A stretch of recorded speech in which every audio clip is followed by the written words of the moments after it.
My name is Stephanie Piver. I am the Women's Health Community Educator for NCH. I oversee all of the education programs that are taught primarily in the birthplace, but I also do talks out in the public on various women's topics. I'm a registered nurse with over 28 years of experience in all aspects of women's health, but primarily labor and delivery and GYN. I am also a certified educator, and so I am lucky enough to be able to combine my two loves, which is teaching and nursing, and have been doing that for the past 4 years here at NCH. So this afternoon we're going to talk about what's new in women's health. A lot of this is stuff that you already know, so I'm giving you some new little tidbits, but we're also going to, and I may occasionally question you and not give you all the information right away and see how many of you all know what's going on. So the first one is an easy one. Could some of the things that we've known for a long time since we were children be true? And what were you told as a child? An apple a day keeps the doctor away. Well, we don't necessarily want to keep the doctor away, but what we do want to do is be healthy, right? And newest research that has literally just come out at the very end of last year showed us that women who eat, not just women, but anyone who eats actually apples instead of having juice or applesauce is more likely to have a 15% lower calorie intake overall, plus they get the benefit of the fiber. So it doesn't mean that you don't get any fiber in the others. You do get fiber in both the applesauce, not so much in the apple juice. But the thing is that you get more fiber. And do we need fiber in our diets? Yes. Absolutely. Is the apple fiber in the apple or in the peel? Most of it is in the peel, but it is also in the apple itself. It is in both, but that's part of the reason. So, you know, you just want to make sure, obviously, that you've washed your apple if you're not peeling it. I always eat mine with the peel, but one of the things that I recommend to parents of young children is that they peel apples, pears, peaches, anything, because children under the age of 5 can choke on the peels. Okay, so they need to be very careful about that. But for the rest of us, there's no reason that we can't eat the peel and it's good for you. Yeah, but I hear they are waxed and they are full of pesticides, so the peel is waxed. Well, not all of them. So go and look, and one of the things that I do is I recommend looking at the farmers markets or go to Whole Foods or one of the places that you know doesn't have that on there. When you go to the store, look at them. A lot of times the interesting things is that the ones that are sold individually have been waxed. The ones that are sold in bulk that are in the bags have not. So that's a way a lot of times to get around that, is to do it that way. So, no, it doesn't hurt you, but for some people, there's nothing wrong with it. And you could eat the wax. You can eat it on any of the things that are wax, but some people don't want it in their food. And so if you don't want it, that's an easy way to do it. The only thing that you're really washing them for is not to get the wax off, but to get off any residue that's on it from either the traveling or from the ground when it was being harvested. Okay? So, you all knew this one already, right? Yeah. So you all can feel smart. Okay. So the pearl of wisdom for this one is eating foods high in fiber is good for your heart. You all knew that it was good for your heart? Mm-hmm. Good for your blood pressure. Did you know it was good for your blood pressure? Mm-hmm. See, that's the new one that they're talking about, is that it is also good for your blood pressure and good for your digestion. Okay, so this is a threefold, this is a win-win-win, is eating whole fruits. Okay, it doesn't have to be just apples, okay, but that was what the research was done with. Okay, so some old thinking versus research. We love to tan, and particularly down here, everybody wants to have, we've seen all the stuff in the news this past year about what they call her, the lady that was in that did the tanning booth all the time. You know what I'm talking about, right? And how she looked so artificially tanned from that. So is going to the tanning booths good? No. No. Even for a little bit? No.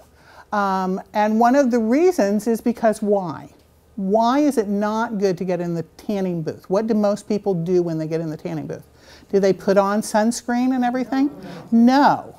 So one of the things that we know is that can you be out in the sun? You can, but you need to use your common sense and your protection. Now, we're not just telling you that you need to wear sunscreen. We're telling you that you should use sunscreen, that you should use a moisturizer that has sunscreen in it. How many of you know how to put on sunscreen correctly, do you think? Okay, how many of you read the labels of what it says on the container? Okay, and what does it say on the container? You don't remember? Before you go out. And do you remember how long? It actually tells you how long. It doesn't say put a half an hour. It says you should put it on a half an hour before you go back outside. So how many of you all do that? How many of you, good for you, how many of you do it every single time you go out? Okay, that you really need to pay attention. You should wear a higher SPF on your face than on the rest of your skin. You should wear a hat and or sunglasses, because some of the newer research is saying even though people were using their sunscreen, they weren't protecting their eyes. And so that is why wearing a hat, and that is one of the big things, again, that I have been really stressing to new parents, is how important it is with new parents to put hats on babies. Because what do you think they do all the time? Does anybody ever think about putting sunglasses on babies? No. No. So they're like this all the time when they're outside. And, you know, and it is not safe to put sunscreen on a baby that is less than 6 months of age. Okay? So, apply sunblock regularly when outdoors. So that means that, again, read your label, because it usually tells you if you've been not just working out or been in the water, it also says if you've been perspiring heavily or just after a certain amount of time, you need to reapply. And usually, believe it or not, on a lot of them it says every 1 to 2 hours. So if you're out a lot in the sun, then you need to be reapplying. What's the worst time of day to be outside in the sun? Exactly, noon to 2 in the afternoon. Okay, the sun is at its most direct point and can cause more damage from the ultraviolet rays. So does it mean you can't be out at that time of day? No, it means that you need to take extra precautions being out at that time of day. Making sure that you're wearing something that covers your skin, or that you have a good sunscreen on, that you've got your hat and sunglasses. Yes? I know that many makeups and foundations have sunscreens in them. Is that enough to just wear makeup, or should you use both sunscreen and makeup? You need to read, because the recommendation now for your face is that you should be wearing SPF 50 on your face. 50 on your face. Now that's to prevent premature aging. So if you don't care about the wrinkles and you want to go get lots of Botox, then go ahead and just use the 15 on your face. But if you're thinking maybe I'd like to kind of slow the aging process a little bit, because being out in the sun, you know, can age you more prematurely. So, so look at your stuff. Most of the skincare products have SPF 15. Some of them have SPF 30. But I heard that your skin doesn't absorb vitamin D anymore if you cover yourself fully with that. And how long do you need to be outside to get the benefits of vitamin D? 15 minutes, yes. So 15 minutes without, and that still doesn't include your face. I still want you to protect your face. Can you have a big brimmed hat and sunglasses on? Yes, but make sure then that you're not at the water where the reflection is coming back on you, or the sand where it's coming back on you. But if you want to be out, yes, you can be out for brief periods. There's nothing wrong with that. But make sure that that 15 minutes, which is the benefit, doesn't stretch into an hour or an hour and a half, because now you're starting to do damage to your skin. Okay, and remember, it's cumulative. So, you know, what you did when you laid out for 2 hours and fell asleep on the blankets when you were a teenager, you're still living with that. Okay? Yeah, I know, I'm sorry. And the last one is oh my, I like that. Get regular annual checkups with a dermatologist I think that was a typo on my part. I apologize. So I think it was supposed to be an exclamation point. I'm not sure. So how many of you get your annual checkups with it? Very good. For those of you who aren't, this is really important. Okay, that they should do an overall check, not just looking at things that you're aware, because how many of you all really think that you can see here on your own? You know, so you need somebody else who can really look. And just as an example, the last time that I went to the dermatologist, which was in December, and I had something that I want her to look at, but then she said, I want to take a closer look at this little thing on your face. And the worst part was that it was a little keratosis. You all know what that is. It's an age spot. I didn't like hearing that. Okay, but it's important to get to see your dermatologist on a regular basis. Excuse me, I have a question. Yes. I go once a year, and it seems like her assessment goes so quickly. I mean, it's just like, you know, within 3 minutes or something she's done. Is that kind of normal? Or, I mean, can she really find out? Is she looking at you? Are you stripped down to? Yes. Okay. So if she is looking, because they're looking for certain things. Now, if there is something, if you notice, sometimes it's something small that you pick up on. Right.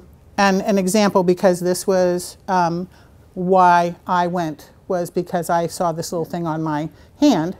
And it ended up being precancerous. It was not cancerous, but it was precancerous. So they did a freezing on it. They did a little cryo thing, so that's why it looks so lovely at the moment.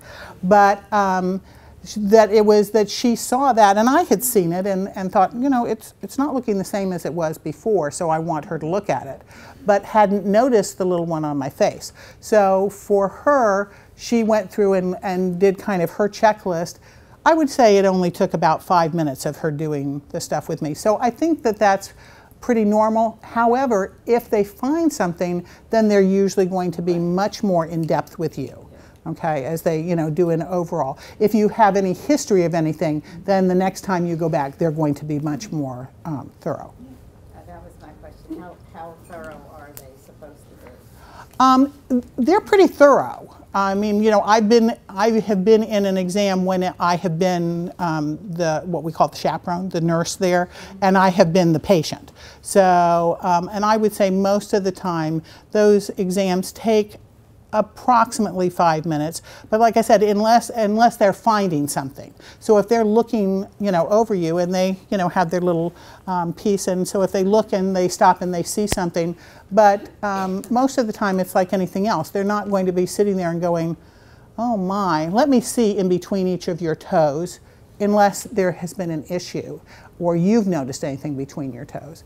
But that's one of those things. That's why a lot of times they spend more time looking on your back and all than you do, because you can't see your back. I can see my arms, I can see my legs and my feet, but I can't see back there very well. So that's where they look, is they spend more time, you know, looking there. Okay? Other questions about skincare? Okay, heart disease. No, I know none of us like to talk about heart disease, but you all know that February is Heart Month. I have all my little stuff for that. Unfortunately, it is the leading killer of women. 500,000 women die each year from heart disease. 500,000. That's a startling statistic. More women than men die every year. Risk factors differ, and women are much more likely to have silent MIs. MI is the medical term for a heart attack, a myocardial infarction, okay? Which means that you didn't realize that you had a heart attack. You maybe thought you had mild indigestion or something else, and it wasn't until you went to the doctor for something else and they did an EKG on you, and they said, you had a little heart attack at some point. And you never knew. And we do see that. We see that in more people than you would think. Okay? So you need to be aware, what are the warning signs? What are the risk factors? Because risk factors differ in women and in men.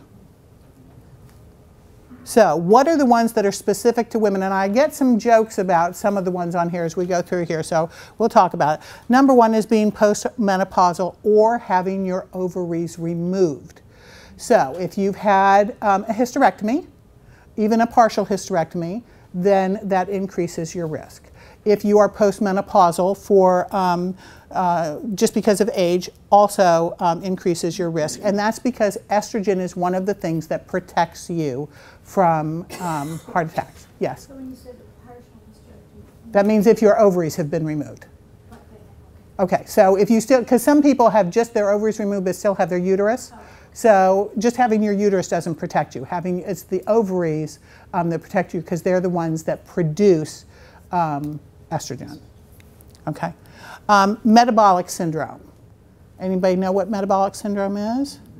Okay, this is the precursor to having diabetes. And there are the several different signs. It has to do with your blood sugar being slightly elevated, but not where we would consider you to be diabetic. So how many of you all know, first of all, what your blood sugar is? Good.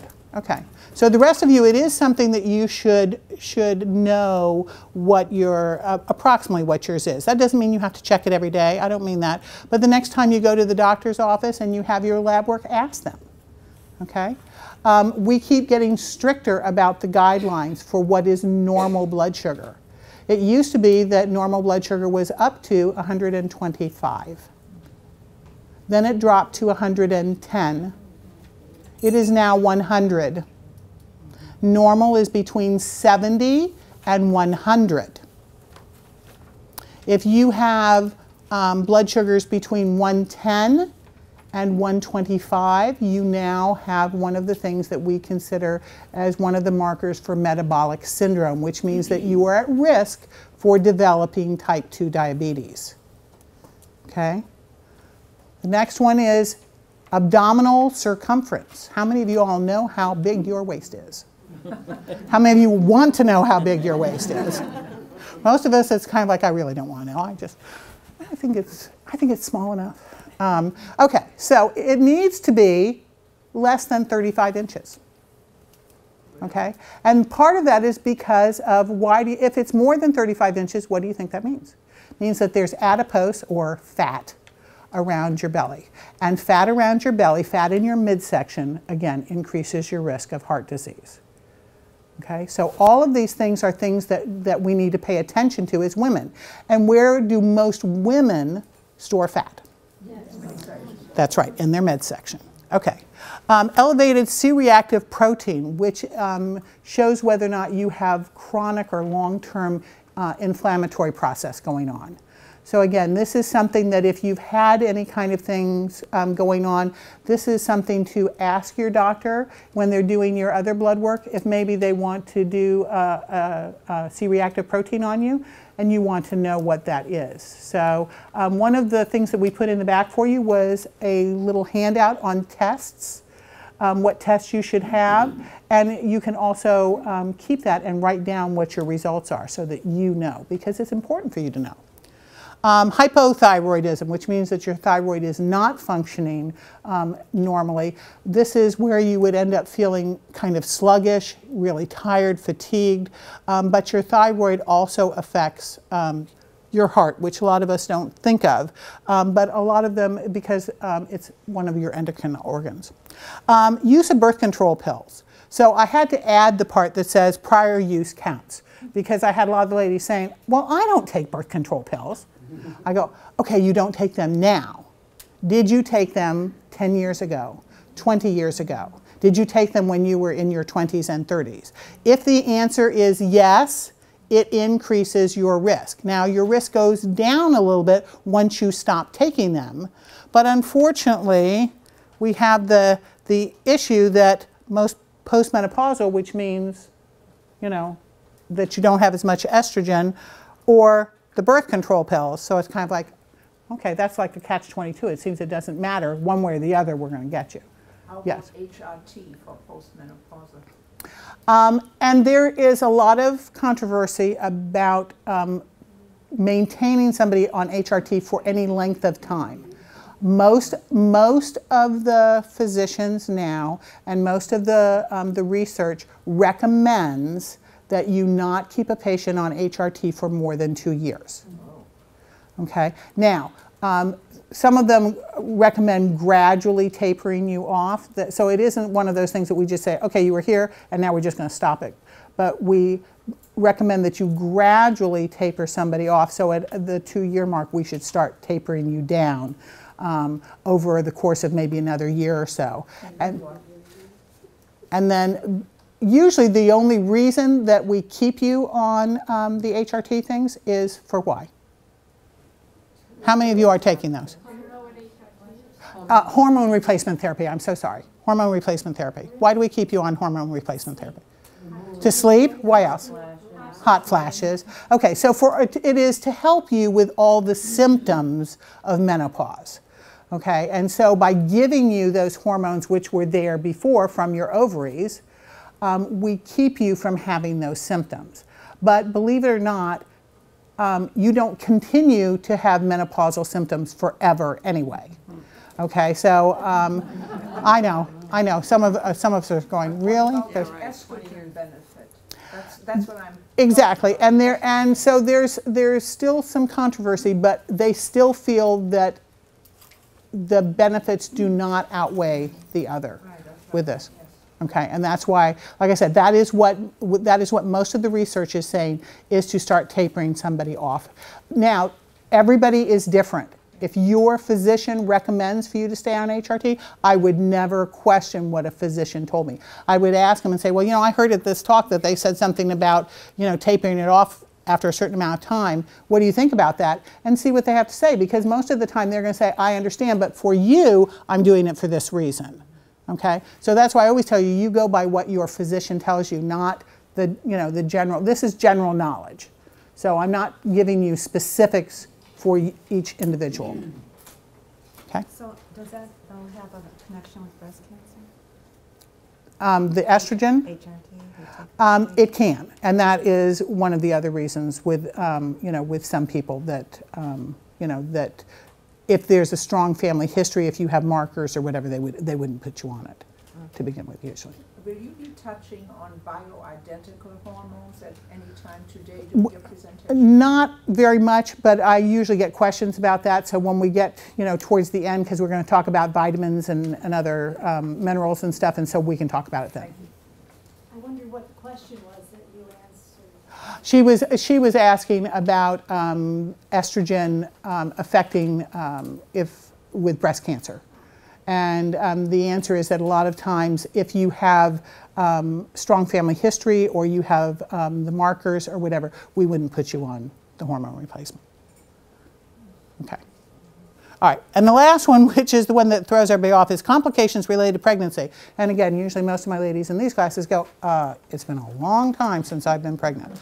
And I go, I understand, but that doesn't matter because we're still talking about what happened during your pregnancy. So it doesn't matter that it happened 30 years ago, ladies, it still affects you, okay? You know, just think of that when we talk about like carbon footprint, you know, and the sunburn and all the other things, it's all still there inside of you. Okay, so if you had PIH or preeclampsia, and you notice that the word preeclampsia has a little star next to it, that's because for you all, we may have used the term toxemia. Okay, that was the term we used to use. We changed that back in the 90s and started calling it preeclampsia. Now we call it either preeclampsia or PIH, which stands for pregnancy-induced hypertension. They're used interchangeably. It is a disease of pregnancy. Okay, it isn't contagious. You can't get it from anybody else. You can't give it to anybody else. It can make you very sick. Okay,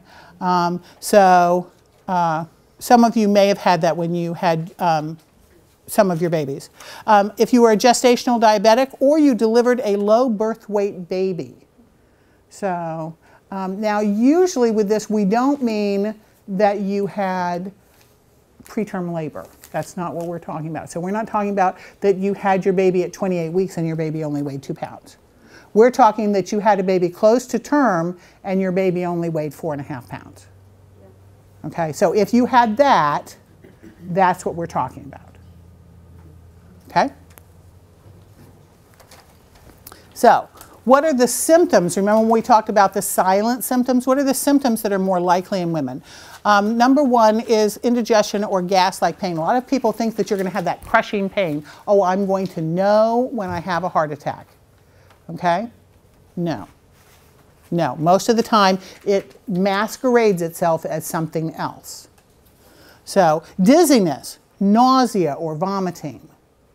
Okay? Now, if you didn't just eat something that had been sitting on the counter for 6 hours in the hot sun, you know, that just out of the blue, you weren't exposed to somebody who was sick, and all of a sudden you're feeling really nauseated and clammy and whatever, you need to think, okay, am I running a fever? Is there something else? Am I sick?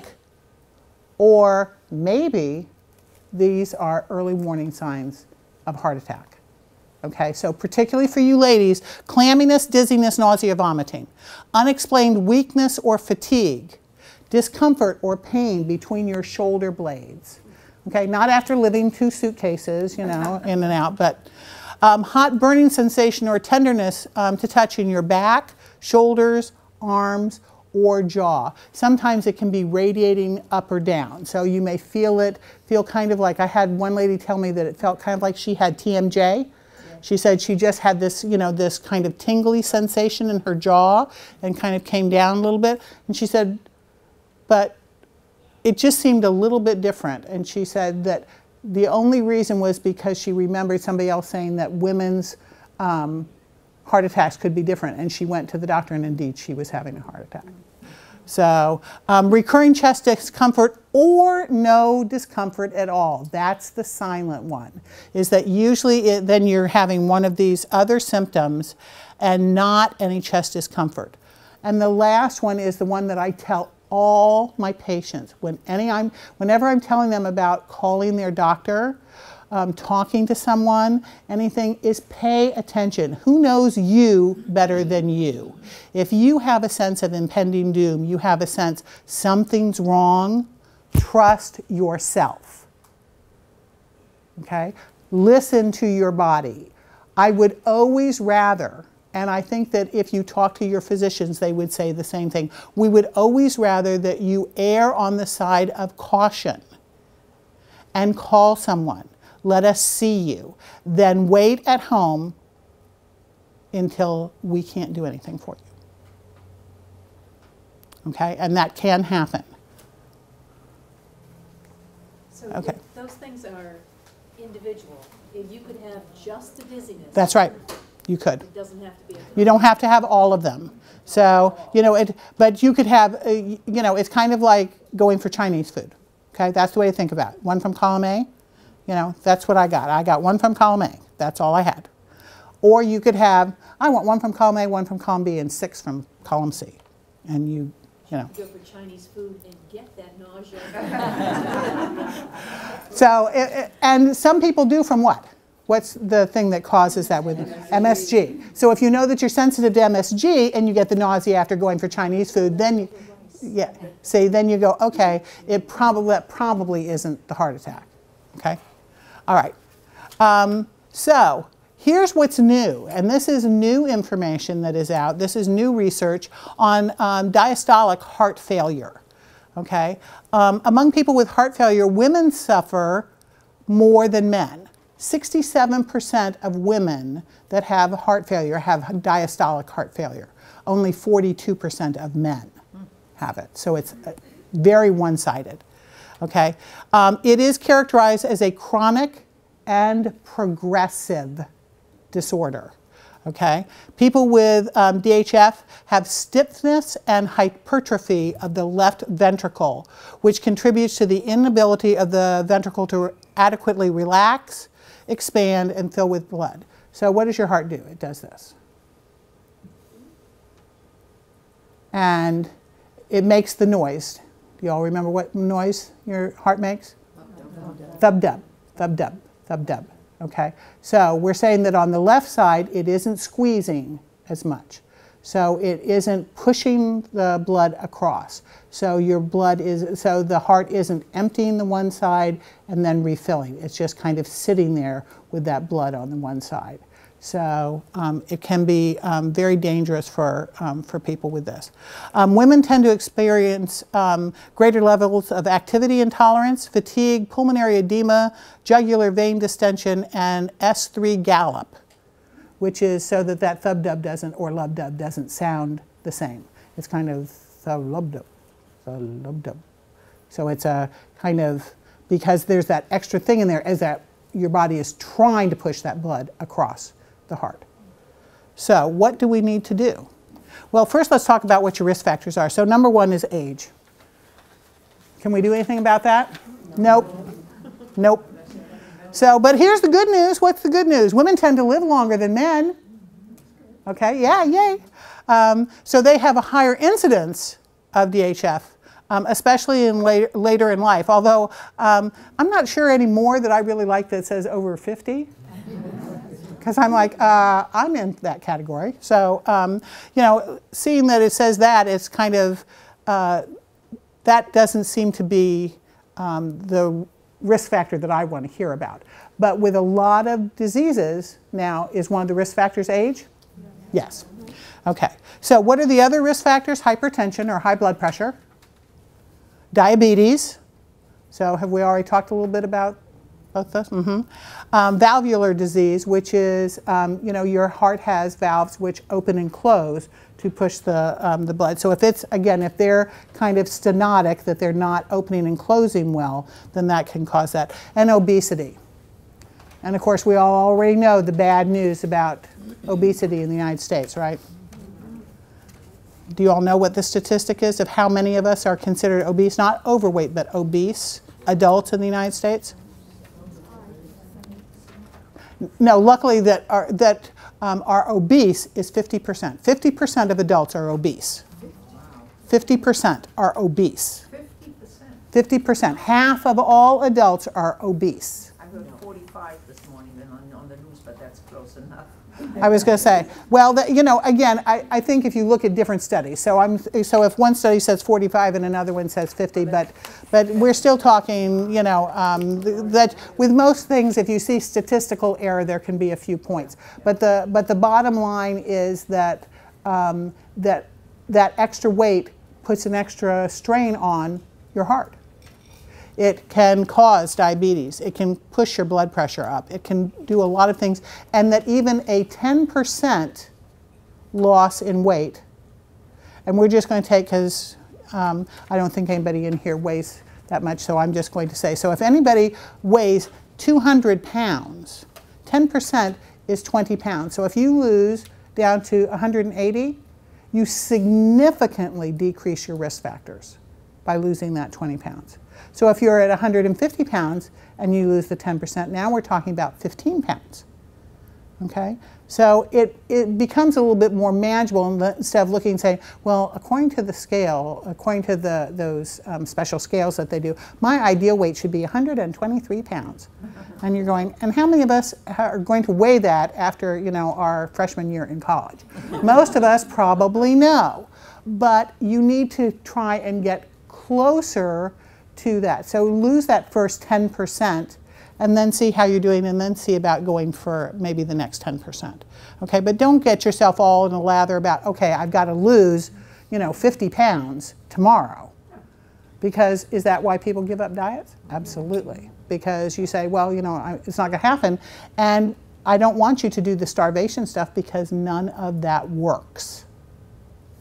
Okay? All right. So we know that with DHF, that importance of self-care. You need to know about your disease if you have this. Okay? Women need to recognize and attribute the symptoms to DHF and to perform self-care behaviors that minimize symptoms of deterioration. General heart failure self-care has been shown to slow the progression of the disease and decrease rehospitalizations, further loss of heart function, and patient suffering. So what kind of self-care are we talking about? Well, so our second pearl of wisdom, self-care behaviors for DHF are obtaining a daily weight. One of our favorite things to do is get on the scales every morning. We all love to do that, right? A low sodium diet. again, this is harder for some people than they think, because how many of you all really read what sodium is in all kinds of different things, everything that you eat? Yeah, it's really hard. It's a really hard thing to do, but it's really worthwhile. So you want to look at things and figure out what are the easy things to eliminate. So who can give me something that is a high sodium food? A lot of fast foods, canned food, unless it says low sodium. Potato chips, Chinese food a lot of times. How about pickles? Pickles. How about soda? How about celery? Celery. Celery has a lot of sodium. Now, does that mean that you can't eat any celery? No. What it means is that you, and see, sometimes you have to look at both sides, but you need to, you know, weigh the benefits for everything. But how about sauces and gravies? You know, we want all that good stuff all over. Frying something, do all those things, and all those things usually add sodium to your diet. Regular physical activity, we're going to talk more about activity in a little bit.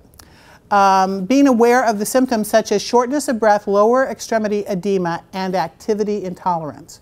If you had been able to walk out to the mailbox and back and not even think about it before, and all of a sudden you get out there and you're like, wow, it's really hot out today. Then maybe you need to be paying attention. What's going on with me? Is it really that it's that hot out? You know, most of us, if we've lived here for a while, can you tolerate 82 degrees? Most of us can, just fine. So if you're walking out and you're doing something, the one that I tell the pregnant ladies, because this is one that they notice, and so this could be one you notice too, is that all of a sudden they can't climb a flight of stairs, one flight, without feeling winded. And that happens, and they're young and healthy, and all of a sudden they get to the point where they can't climb a flight of stairs without going, and they're like, why is that happening? And I said, because your uterus is pushing up against all your vital organs, and you can't take a deep breath with your lungs. But you all don't have something growing in your uteruses, hopefully. So, you know, if that's happening to you, then you need to pay attention if it's something that's different for you. So that's why I say, is it different for you? If it is different for you, you need to pay attention. Women and lung disease. Okay, unfortunately, lung disease, COPD, is the 4th leading killer in the United States. Number 4 for men and women. Okay, that's pretty significant. The number 4 leading cause of death. Since 2001, more women than men have developed COPD, chronic obstructive pulmonary disorder. Women who never smoked. How many of you never smoked? Good for you. Okay. But even though you have never smoked, you are 2.5 times more likely than your partner of developing lung cancer. Because women are much more susceptible to environmental toxins than men are. We still do not know exactly why, but we do know that that is true. Okay? So, and we also know that smoking decreases your lifespan by as much as 10 years. So how many of you have smoked at any time? Okay, so how many of you are still smoking? Good. All right. Or nobody wants to raise their hand. It's okay. That's okay. That's okay. I understand. You know, it's kind of like, oh yeah, let me stick my hand up for, oh wait a minute, I don't want to stick my hand up for that. Okay, so if you quit by age 40, most of that is negated. Okay? They're saying that it probably, instead of 10 years, they don't have an exact figure, but they're saying it's probably more like 7 or 8 is forgiven. So it maybe only takes 2 years off of your life. But we don't have an exact, but they're saying, and of course, again, these are averages. You know, that isn't taking into account if you got hit by a truck, you know, or anything. But we're saying that on average, people who never smoke live 10 years longer than people who do. Okay. Excuse me, Mhm. can I ask about, Mhm. you said the environmental toxins, Mm-hmm. and there's 2,000. What, has a study been done as to what is caused? Well, part of the thing, how many of you all have seen in the news just these last couple of weeks? First they had in China, and then this week they had in, I think it was Salt Lake City, about the air quality index because of the cold. So all the pollutants that are in the air, okay, and when the air is cold and heavy and all, then those are held down. And because Salt Lake City, I'm pretty sure it was Salt Lake City, and it was in Utah, is kind of in a basin, okay, and so it all settles on them. And so it's sitting there, all right? So you need to protect yourself, because that means if you're in a car with somebody else that's smoking, you need to say, you need to put out your cigarette, please. Okay?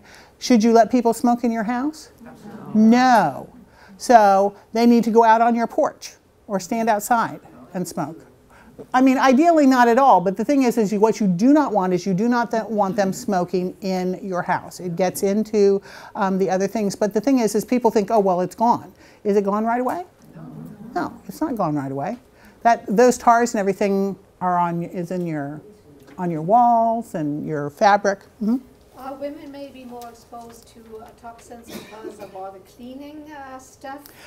There are some things with fumes, and you do have to be careful with certain things. What's one of the things that you should never mix together? Who knows if you're cleaning? Bleach and what? And ammonia. That's right. That they can form a truly toxic gas, which could potentially kill you if you're breathing it in. But a lot of times with some of the things, one of the things so I'm going to tell you one of the things that I share with my parents, because this can affect you too, but it affects babies more, is how many of you, when you had a baby years ago, you put powder all over their bottom? It was so cute, and you sat there and you went, it so good. Yeah, it smelled so good. And how did most people put the powder on their bottom? Whoosh, whoosh, whoosh. Remember the thing with on Charlie Brown with Pigpen and the little clouds that go like this? Well, that's kind of the way a lot of us put it on, and then it was kind of, sat there in the air. But it smelled good, and they made them smell like babies.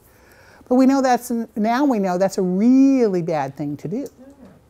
Because why? Stiffness in the lungs. That's right, because of one of the ingredients in powder, which is talc. And talc sticks. Okay, so the way I explain it to parents is it's kind of like breathing baby asbestos. Because do we know that asbestos is bad?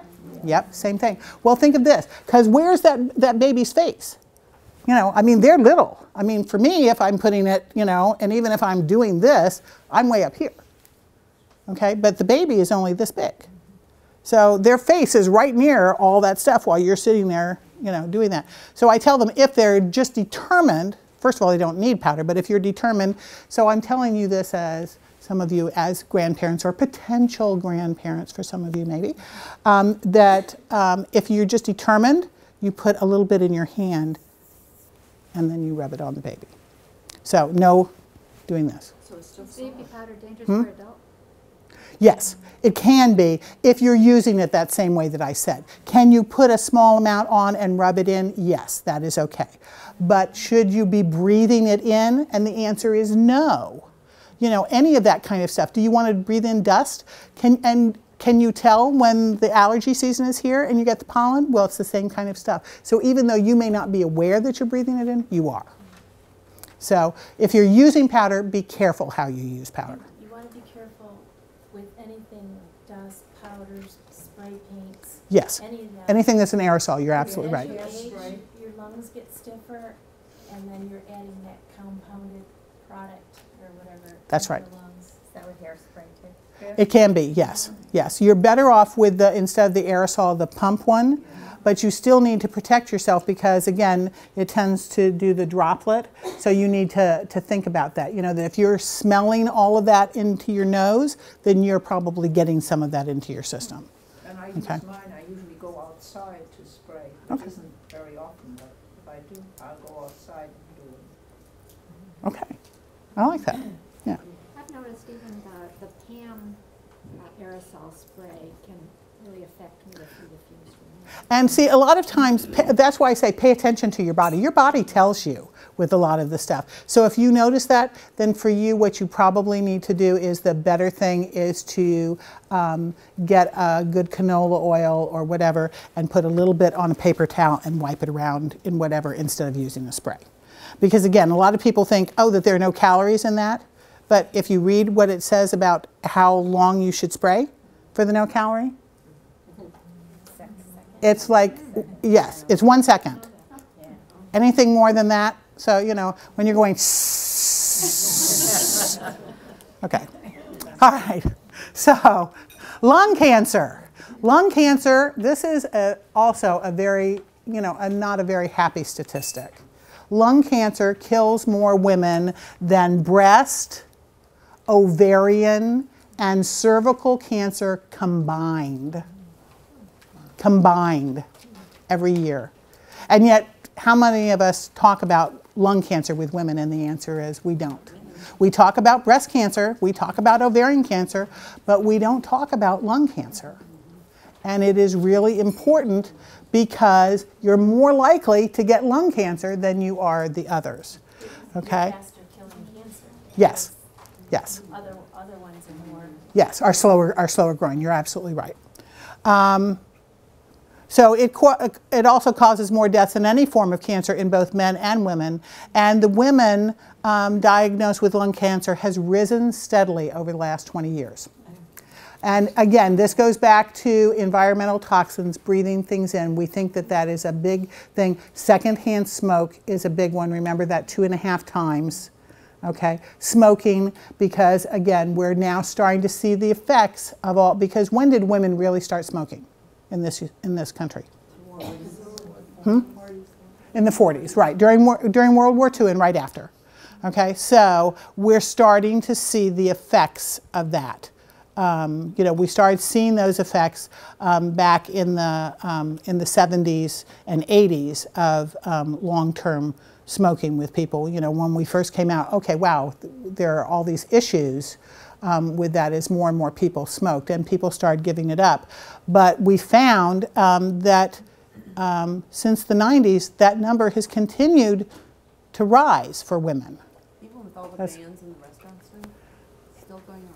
Well, but of course, you know, our population is larger too, so we have to look at all of that together. So I don't have statistics on what it has done because they have, you know, they compile them at the end of the year. So I won't know for 2012 until like May or June of 2013, where we have the most up-to-date statistics for that particular year. You know, unless they've done a specific study. Yeah. Now, does that include cigar smoke, pipes, any tobacco whatsoever? Mm-hmm. Mm-hmm. It's on the secondhand smoke as well. Mm-hmm. So, what things put women, the factors that put women at increased risk. So, number one is smoking cigarettes, 18%. So, basically, if you went around the room and counted off, even though nobody raised their hand, a couple of you would be in that category. But I believe you, and I believe that none of you all are smoking because you're all taking good care of yourself. Number two is exposure to secondhand smoke. We've just been talking about this, so this isn't news. Number three, we've talked about every single time, age. And again, we don't have any control over that. But this last one is the one that is the surprise to people. Family members of people with lung disease are at greater risk for the disease. Do you all we're not really sure because sometimes it's husband and wives, and who knows the famous wife that died not too long ago, a couple of years ago. That's right. Christopher Reeve's wife died of lung cancer, you know, with no risk, supposedly no risk factors. I thought her dad smoked. I was going to say, but then we found out that she had family members who smoked and all. So that's why I say this. Yes. Yes, so that's the thing that we have to pay attention to. And again, remember what I told you, it's all cumulative. Can you negate all that stuff that happened to you when you were in your 20s and 30s and were doing other things? No. Can you mitigate it a little bit by doing better behaviors now? Yes. But are you going to totally erase that? No. You will not totally erase that out of your footprint. Shouldn't radon be on there too? It should be. It should be. So but these are things that, and so one of the things that they haven't put out a universal thing about having radon detectors, but if you live in a new home or you have your carpeting replaced and all, you need to pay attention to all those kinds of things. The fact that now we have what? We have low VOC paints, which I strongly recommend you consider using if you're going to repaint something. The low VOC paints are much better for you. But also looking at all those kinds of things, because what kinds of things give off radon and formaldehyde? Rugs, the glue and stuff. What else? How about kitchen countertops? That when you go and have your kitchen redone, so all those things. So putting in a radon detector, so does it hurt to sometimes have your windows open, particularly this time of year for us, to let fresh air into the house? And the answer is it's a good thing. Okay? As long as it's not a real windy day and blowing all the dust and everything into your house. How about Chinese drywall? Yeah, well, we don't have studies yet, or I don't have anything specific to be able to say how it's affecting these things. Probably because with some of those, it will take a couple of years for us to see.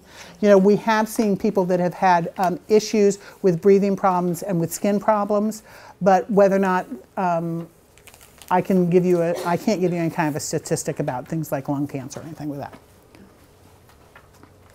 Okay, so my pearl of wisdom for this one is protect yourself from secondhand smoke, and if you smoke, quit. I know easier said than done, but it really is important for you to do that. So, boy, I'm just a ball of exciting stuff to talk about today, aren't I? Women and cervical cancer and HPV. And HPV is human papilloma virus. And I know that probably a lot of you are thinking, I don't have to worry, I don't have to worry. Not true. Not true. Almost all cervical cancer is caused by HPV. It is a sexually transmitted disease. It does not matter if you are not sexually active at the moment. 4 out of 5 women who reach the age of 50 will be infected with HPV. 4 out of 5 who get to the age of 50. Although genital HPV is the most common, most occur without any symptoms and go away without any treatment within a few years. However, some infections can persist for many years. Those are the ones we're worried about. So here's the key point. Human papillomavirus is more than 150 different related viruses. They are called papillomaviruses because certain types may cause warts or papillomas, which are benign, non-cancerous tumors. Okay? Persistent infections with the high-risk types can cause cell abnormalities. If left untreated, areas of abnormal cells can sometimes develop into cancer. Okay? Persistent HPV is now recognized as the cause of essentially all cervical cancer. Okay? So, what are the risk factors? HPV, as I said, is the leading cause. Number 1, far and away. But other risk factors can act together with the HPV to increase your risk even more.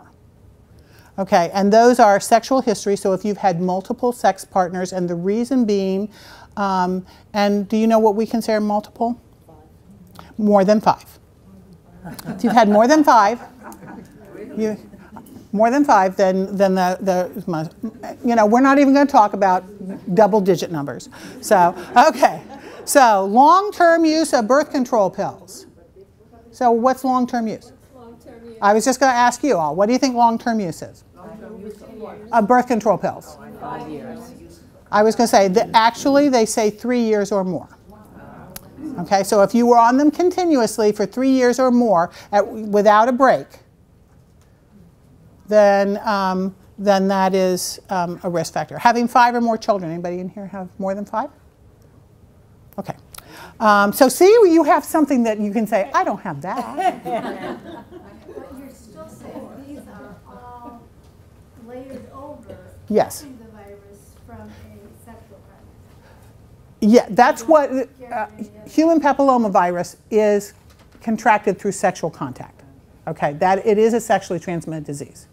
So, you know, what a lot of people just think of is genital warts. That's what a lot of people think of. That is HPV. Okay, so. Does the partner have to have the warts? No, because it's kind of like the best way I can, yes, it's the virus. Okay. And the best way I can describe that so that women can understand is what is the disease that we get that we don't have any symptoms but the guys do, that's sexually transmitted. Now, if you've had your uterus removed, then you won't get cervical. Sometimes you get HPV? You can still get HPV. And it depends on whether or not they left their cervical cuff. Because just because they removed your uterus does not mean they didn't leave the cervical cuff. So you want to know whether or not they did or not. So what is the disease? Syphilis. Come on. It's in that family. It's not syphilis. Gonorrhea.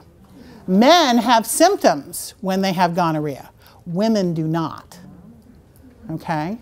Which is why sometimes it can be passed repeatedly, is because women are asymptomatic and men are not. So men know when they have it, but we don't. Okay? So that's why we check you at certain times. We don't, every time you go to the doctor, we don't check you for that. But when we're doing certain things, we will check to see whether or not you've contracted it. A weakened immune system. So if you have any of the immune disorders, can you think of an immune disorder that we'd be concerned about? Lupus. Lupus is number 1. What else? How about HIV? Fibromyalgia. Fibromyalgia could also be. HIV is another one. So, okay, smoking. Every time I turn around, that word smoking's up there. Women exposed to DES before their own birth. So, how many of you were born between 1940 and 1971?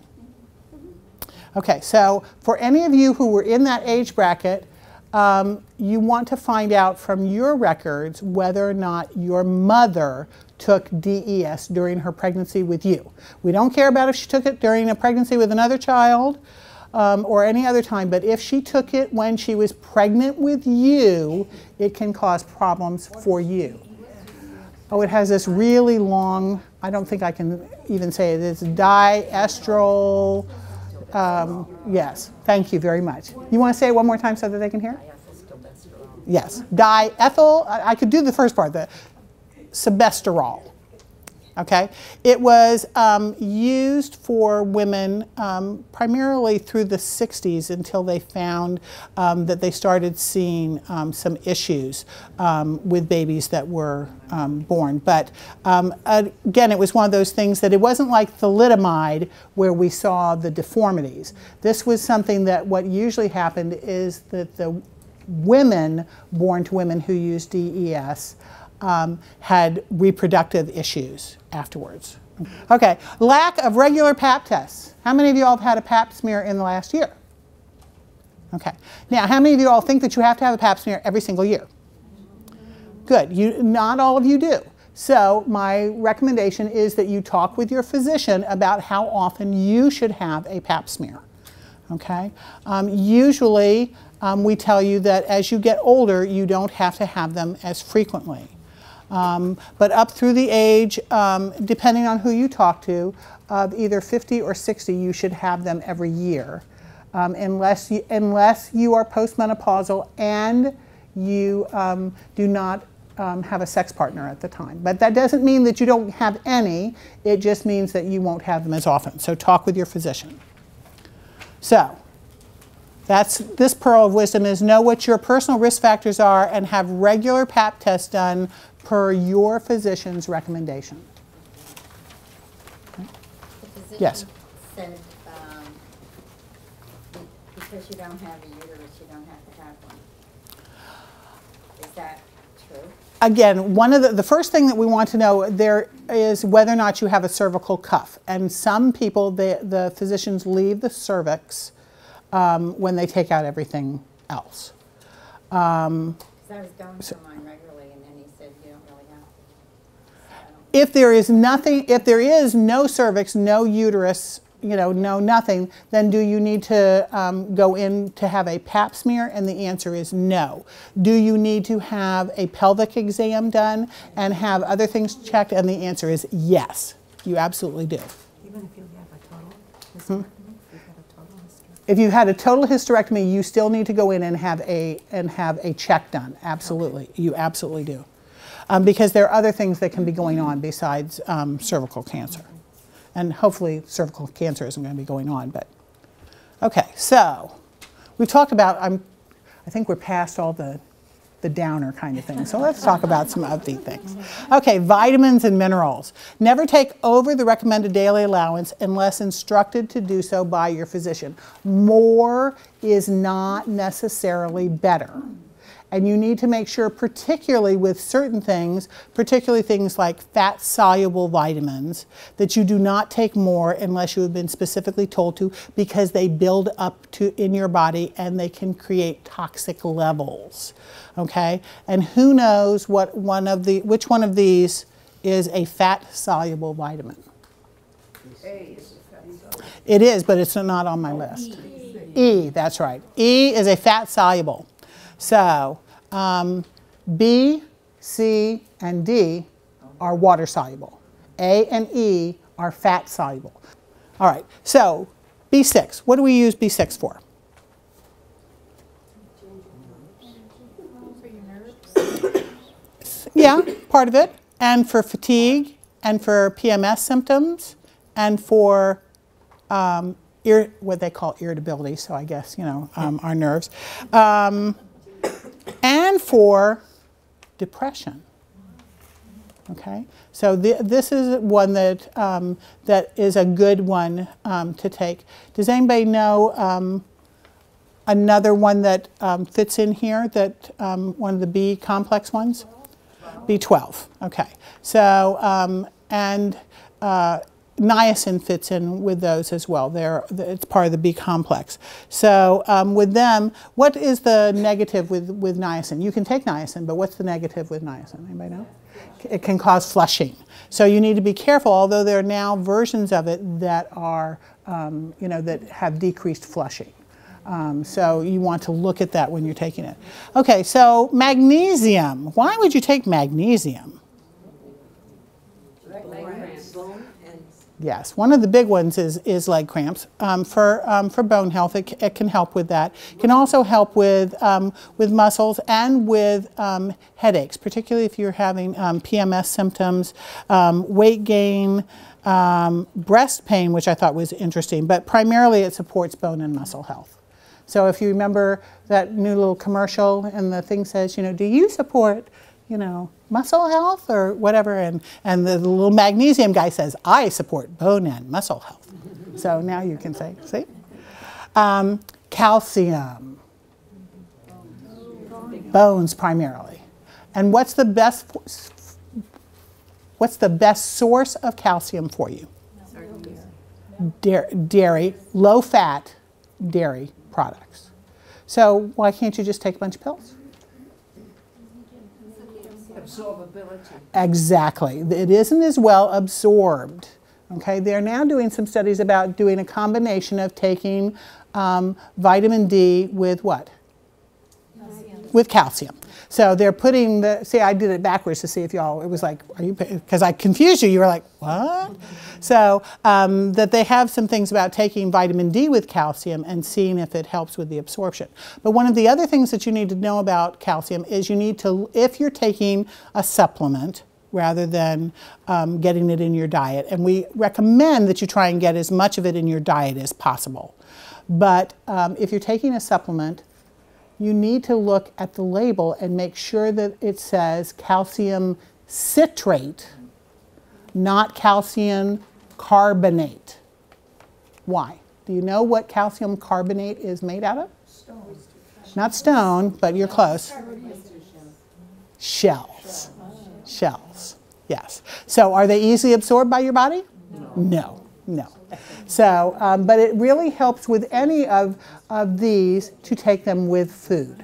So you definitely want to take that with food, yes. I have to take a calcium supplement Mm-hmm. on doctor's orders, Mm-hmm. and I take it a vegetable-based one at the health food store Mm-hmm. rather than.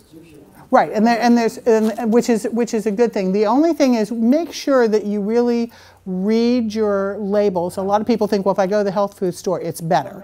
And you just need to be careful about what you're getting. Make sure that you're still reading your labels so that you know what you're actually getting. Yes? What's the latest research on calcium and heart health, heart attacks?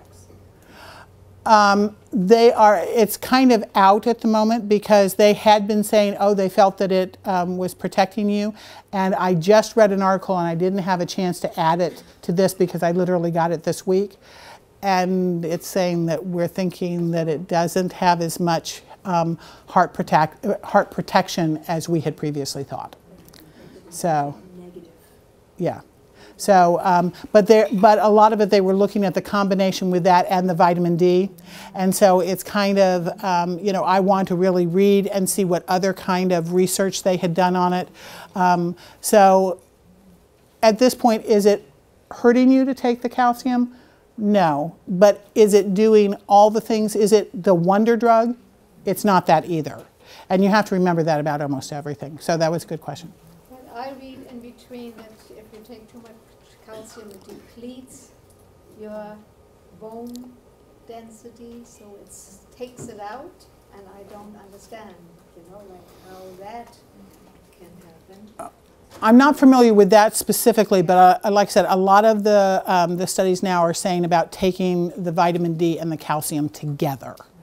She's really correct about that, because when you have your blood work done, I am, case in point, where being very diligent, take in your multivitamin and take a second supplement before you go to bed.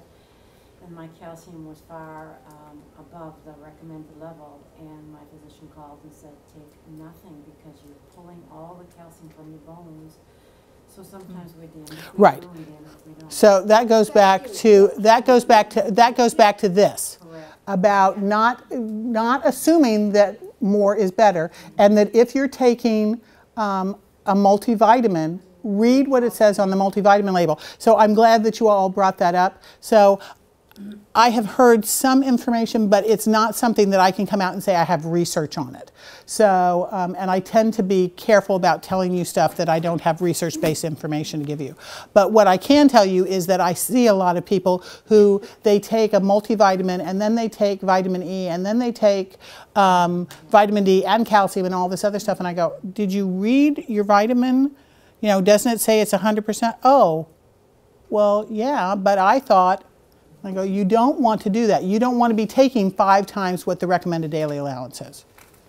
What is the latest research on Beniva and Fosamax and different medications for low bone density? I know that they had said that they could be harmful. Again, it's still kind of, I don't have the latest research to be able to tell you. I would be cautious using them.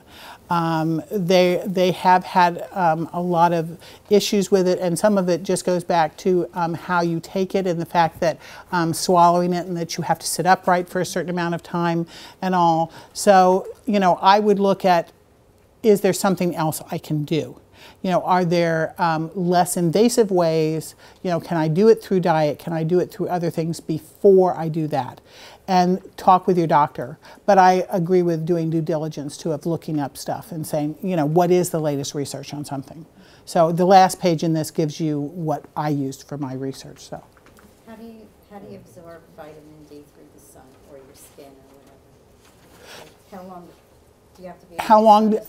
Only about 15 minutes. About 15. So.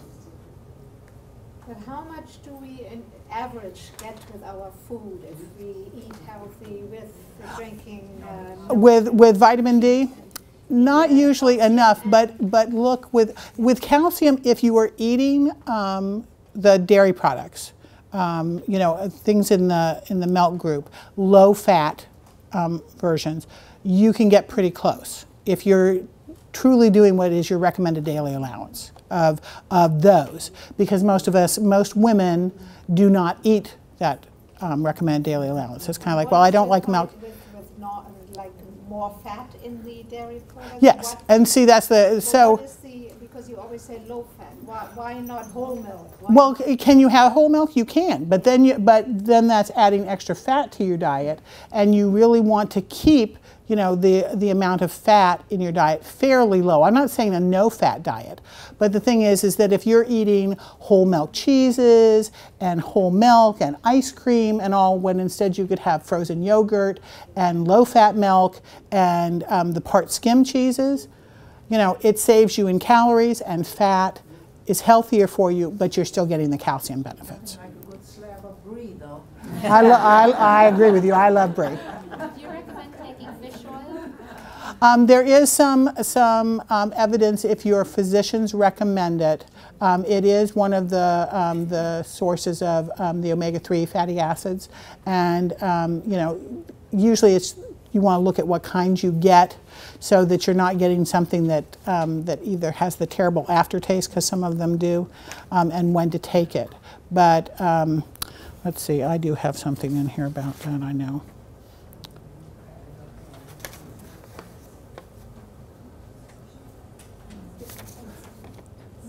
It's in with the, it's talking about hormonal balance. And the bottom line in hormonal balance is it's saying it should be a diet that's high in vegetables and fruit, increased fiber and water intake, increased essential fatty acids, which include that, which also include borage.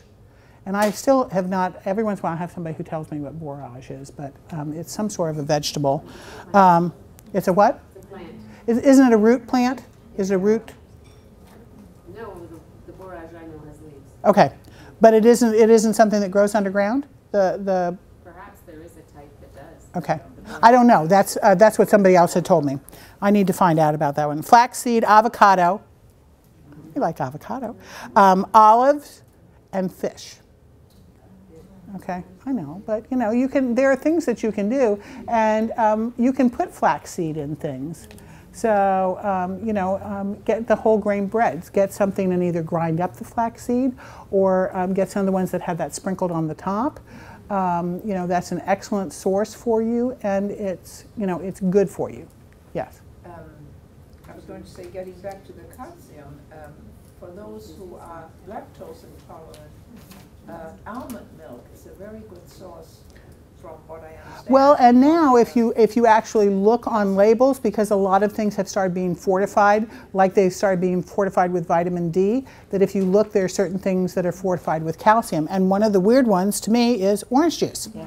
Has on it that's fortified with calcium. So, you know, that you can get some of your calcium that way. So you don't have to get it always in what we think of as the most traditional ways, if you're eating a good balanced diet. So, maintaining a healthy lifestyle with balance, eating a healthy diet, getting regular exercise. So remember I told you all before, one of the things, and you all may have heard of this, again, this came out just recently, about the fact that if you are exercising regularly, and does that mean that you have to do an hour of cardio every day? No. But how many of you all exercise at least 5 times a week? Okay. 5 times a week. For 30 minutes a day is the recommendation of what you should be doing. Do you have to do all 30 minutes at one time? And the answer is no, you don't. You can do them in 3 10-minute increments if you want. But here's the newer information, which is sitting a lot negates a lot of your exercise. So we're going to do something about it right now. Okay, so now it's not as bad as you think, because this is what you can do every so often. So you all can do this sitting in your chair. So what I want you to do is come up. You're going to stretch up. And normally I'd tell you to go out to the side, but you'd hit somebody. So come down to the front. Come back and forth. Back up and reach like you're trying to touch the ceiling. Now for you all, I want you to come down, and you don't have to touch your toes, but I want you to come down in that position. and then come back up one more time, and back down. Now's the hard one. Now I want you all to sit in your chairs. I don't want you to use your arms to help you. I want you to lift your feet just about, oh no, both of them at one time, and I want you to hold them off of the ground just for 10 seconds. Okay? I want you to feel it in your core. And then let them back down. Should they be up? And then they only need to be up so they literally clear the floor. So your leg should not be bent, but this way. But it doesn't have to be up waist, sitting high. So it can be, just a couple of inches off the floor is fine. Hold it for 10 seconds. Put your feet back down. Then do it again. And I want you to do it 5 times. Okay? So you hold, because you're utilizing your core when you do that. If you're not using your arms, because using your arms to hold your feet up doesn't count. Okay? Because you're not utilizing your core, and that's what we want to do. Okay? So those are and some mild aerobic exercises. Okay? You all know that you should be doing strengthening exercises. So using small weights. You don't have to use, nobody has to use 50-pound weights. You don't even have to use 10-pound or 5-pound. You can just use 2-pound weights. Okay? Is fine. Okay? And if you don't want to do anything else but when you're walking, using your weights, one in each hand when you walk. That's a great way to do it. Okay? Walk for 10 minutes at a decent pace. You don't have to try and set even the 10-minute mile. Okay? If you're walking at a pace where you would get a mile in 20 minutes, you're getting your heart rate up. That's a good thing. So if you do that 3 times, if you want to walk the whole 20 minutes and get in a mile, great. Okay? And then what you're trying to do is gradually increase it. But again, I'm not expecting you all to be out there doing this the whole time. What I want you to do is get the oxygen into your lungs and get that good aerobic exercise. Okay? Walking is the best. What's the next best right after walking? And if you have any issues with your any of your joints. I heard it.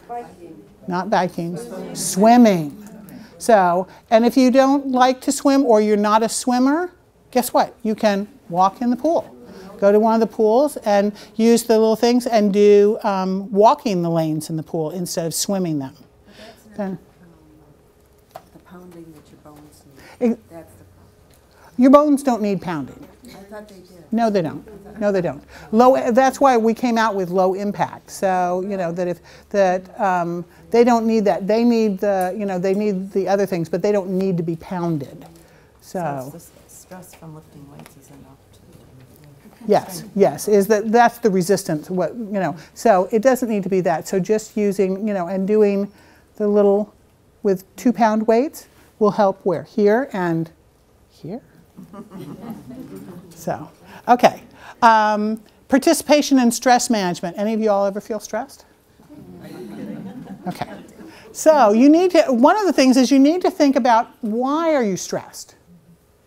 Because some of you as well, oh, come on, Steph, give me a break. Well, think about it. What are your triggers? Are they the same thing for everybody? Once you know what your triggers are, it can help you, number one, because you already know what your triggers are. Number 2 is that then you can work on things that will help you, whether it's just stopping and taking a couple of slow, deep breaths. Years ago for me, I would get in the car after work and I'd sing at the top of my voice all the way home. Luckily the windows were rolled up. Nobody else had to hear me. So, but by the time I got home, I had lowered my stress level, okay, and I could walk in the house and be with the kids and be okay.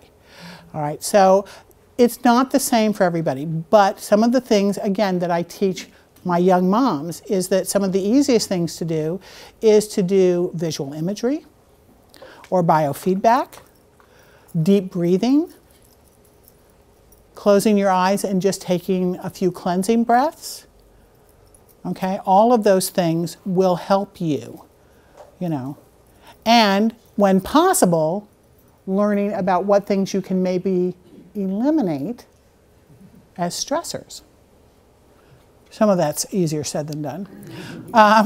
We'll just leave that at that. Take your medications as ordered. Have any of you all ever forgotten medications or didn't take them as they were ordered to? Oh, I didn't realize that I was supposed to take it at 10 in the morning and 10 at night.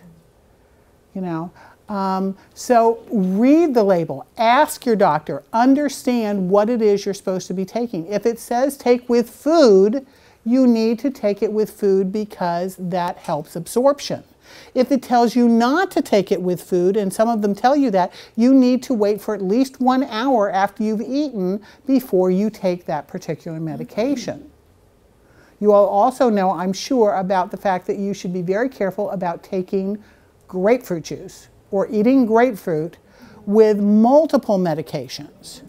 Okay? So again, I'm not saying you can't ever have grapefruit again. I'm saying you need to pay attention to that because it can interfere with absorption.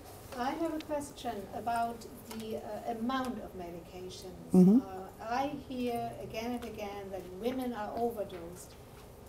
Most studies are done with men with medications, and women, since we're smaller and differently, I guess, absorb or something, that a lot of us women get too high doses of medication. And you're right. That used to be more of a problem than I think it is now. The thing is that they probably should have done the same thing for women that they have always done for children, which is doing it based on your weight.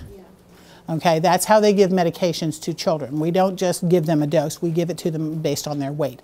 And since, as you said, most women weigh between 125 and 150 pounds, most men weigh between 160 and 180 pounds, you know. So, well, those were the averages. That's before we talked about the obesity issue. So I was trying to be gentle for the whole those. And another issue too, that, you know, like when to take medications, that we all give, you know, like you read the instructions, take it in the morning. But with a lot of people, it is not the best time for their metabolism or something. Is there anything then? Those are the kind of things what I would tell you. That's why I said you should talk with your physician. And I strongly recommend not only should you have a list, but whenever you go to the hospital, to the doctor's office, that you have a list, because a lot of you go to more than one doctor. Okay, so have your list of medications and any other issues, you know, about the fact that if you have diabetes but they're not treating you for that, they need to know that you have diabetes because it can affect certain things. They are certain medications that we wouldn't want to put you on because of that. So, and then you can say to them, you know, in the morning doesn't work for me so much. Can I take it in the middle of the day? If it's a once a day medication, it usually isn't a problem. If it's something that's twice a day, that can be more of an issue, because trying to get it in, you know, because we don't want you taking 2 doses right on top of each other. So, but I always encourage you, talk to your physician. Be an active consumer. Okay, which is what the next one says. So the last one is make smart lifestyle choices. Avoid smoking and secondhand smoke. So you are your own best advocate. You owe it to yourself to be informed about your care. So, since I use pearls of wisdom, and you notice I have mine on today, every woman looks good in pearls. So here are my references. Thank you all so much for coming.